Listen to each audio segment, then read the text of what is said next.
Hey everybody, hopping in to talk about this article that I was just quoted in based upon a new study by the Journal of the American Medical Association based on data from the Nurses' Health Study that concluded that 31,000 women were studied, and the bottom line was that people who eat more processed food were at a higher risk of depression. And that basically centered around servings of about 9 or more servings per day of ultra-processed food versus 4 or less.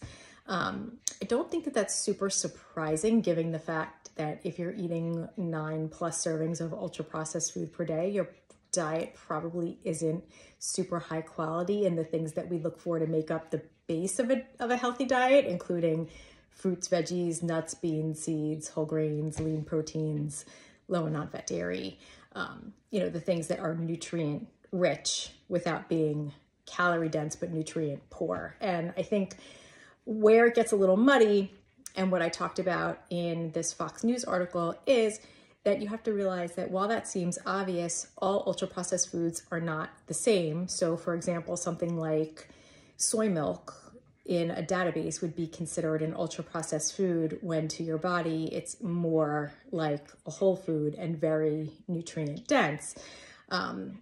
Realizing that any processing to something is considered at least partially processed. So peeling a vegetable, cooking and canning tinned fish or beans, that's technically processing, although they're still very nutrient rich, nutrient dense foods.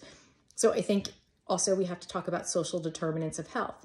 Some people might live in a food desert and not have access to fresh foods or those quote unquote whole foods that we talk about consuming that we recommend. So I think it's really important that we don't just make blanket statements like, oh, those people who eat ultra-processed foods, they're at a higher risk for depression. They might be, but the people in the study who ate the most ultra-processed food also weighed more, smoked, and had less exercise and other lifestyle habits. It wasn't only about the processed food. So yes, of course, we don't want to eat a diet full of ultra-processed foods, but one, social determinants of health are really important before we demonize or stigmatize anybody.